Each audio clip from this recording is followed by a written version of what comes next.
বাউকুল চাষ করে ভাগ্য খুলেছে কক্সবাজারের রামু উপজেলার বীর মুক্তিযোদ্ধা মোজাফফর আহমেদের। ৭ একর জমিতে উচ্চ ফলনশীল এই জাতের বরই চাষ করে এক মৌসুমেই ২০ লাখ টাকার বেশি আয়ের আশা করছেন তিনি। ফল বাগান করে মানুষ স্বাবলম্বী হবে এটা মানুষের কল্পনাও ছিল না এই অঞ্চলে, কিন্তু আস্তে আস্তে এই মানুষ এখন ফলের দিকে আকৃষ্ট হচ্ছে। এখানে ধরেন ১৫০০ পর্যন্ত গাছ আমি লাগাইছি। রামুর বাঁকখালী নদীর পাড় ঘেঁষা পুলনিচর গ্রামের এই বরই বাগান যেন ভাগ্য খুলে দিয়েছে শৌখিন ওই কৃষকের। পুরো বাগানে মাত্র ১৪ লাখ টাকা ব্যয় হলেও চলতি মৌসুমে অন্তত ৩৫ লাখ টাকার বরই বিক্রি করা যাবে বলে ধারণা তার। এখানে কুলের ফলন আশানুরূপ ফলন হয়, ঠিক আছে, প্রায় ৫০ কেজি ৬০ কেজি কুল ধরে রয়েছে। আমি আশা করতেছি এবছর ৩০ টনের উপরে, ৩০-৩৫ টন হলে তো ৩৫ লাখ টাকা আসবে। বীর মুক্তিযোদ্ধা মোজাফফর আহমেদ জানান, শুরুতে ২০০৫ সালে কৃষি বিশ্ববিদ্যালয়ের অধ্যাপক ডক্টর রহিমের কাছ থেকে কিছু বাউকুলের চারা সংগ্রহ করেছিলেন তিনি। সম্প্রতি চর এলাকায় লেবুর সঙ্গে মিশ্র পদ্ধতিতে বড় পরিসরে উন্নত জাতের এই বরইয়ের চাষ করেন তিনি। মাশাআল্লাহ, এখন আরা জিম গরি দির ৩০ লাখ পর্যন্ত পান যাইব। জিওন কিন্তু হাজ গরি যারা সংসার চালাই ৭০০-৮০০ গরি বেতন দেয়। তুলি আরো ১০-২০ জন মানুষ দৈনিক ক্ষমতা আছে। আছে আর অথবা বরে বাগানের মাঝে ফাঁস বরি আর অথবা যায় না বিষ মারি নানা রকমের হাস্ত করা জিয়াম পারি করা তা খুব সুন্দর জায়গা দিয়ে গোলা গালা আছে। আর ডেলি ১০ জন হাজ করি, ১৫ জন হাজ করি, তাই ৫ জন করি, তাই ৩ জন করি।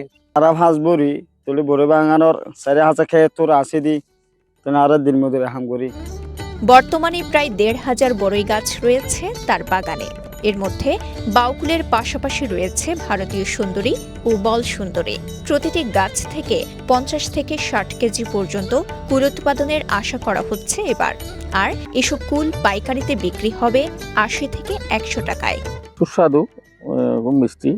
এখানে তো ৮০ টাকা ১০০ টাকা করে পাইকারি নিয়ে যায়। যেমন একজন মানুষ ঢাকায় চলে যাচ্ছে, সে কয়েক ৫ কেজি ১০ কেজি ভরে নিয়ে গেছে, সেরকম। কিন্তু বাণিজ্যিকভাবে আমরা আমাদের চাহিদাই পূরণ করতেছি। কক্সবাজার জেলা রিহুজি আছে।